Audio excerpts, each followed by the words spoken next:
في شمال المغرب وعلى ضفاف نهر اللوكس تتربع مدينة القصر الكبير كواحدة من أقدم المدن التي شهدت تحولات كبرى في تاريخ البلاد.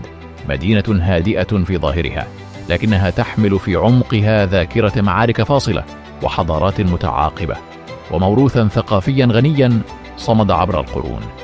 اليوم نحلق بعدسة الدرون فوق القصر الكبير لنكتشف قصة مدينة كانت يوما مسرحا لأحداث غيرت مجرى التاريخ وما زالت تحافظ على هويتها بين الماضي والحاضر.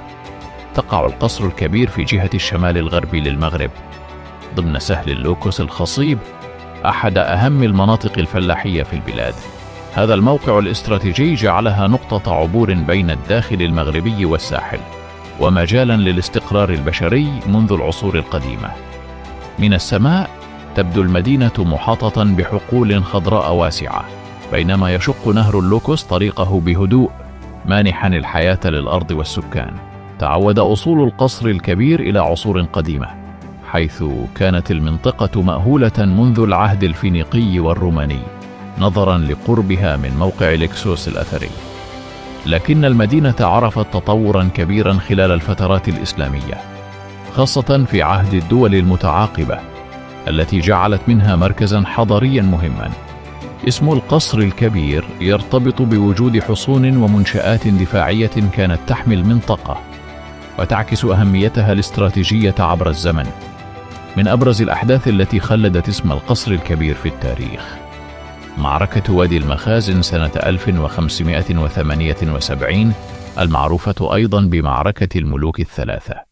في هذه المعركة واجه الجيش المغربي بقيادة السلطان عبد الملك السعدي القوات البرتغالية بقيادة الملك سيباستيان، وانتهت المعركة بانتصار حاسم للمغاربة ومقتل 3 ملوك في يوم واحد، وهو ما جعلها من أهم المعارك في تاريخ المغرب والعالم. هذه المعركة لم تكن مجرد انتصار عسكري، بل شكلت نقطة تحول عززت سيادة المغرب ورسخت مكانته في المنطقة. تحتفظ القصر الكبير بجزء من طابعها التقليدي من خلال المدينة العتيقة، حيث الأزقة الضيقة والأسواق الشعبية والمساجد التاريخية.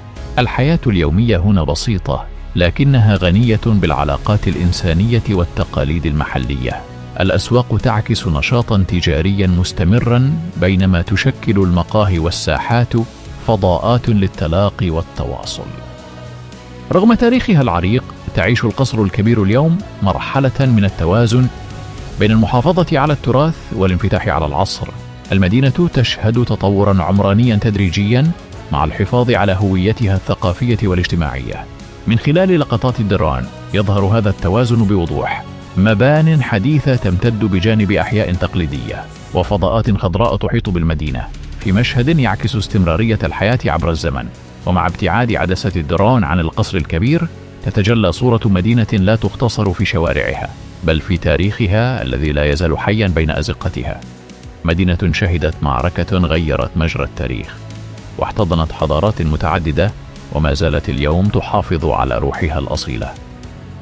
القصر الكبير ليست مجرد مدينة، بل فصل مهم من تاريخ المغرب، يروى على ضفاف اللوكس ويرى من السماء بكل وضوح.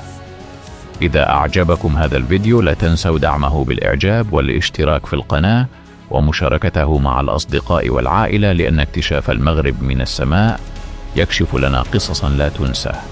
أترككم الآن لمتابعة باقي الفيديو. إلى اللقاء.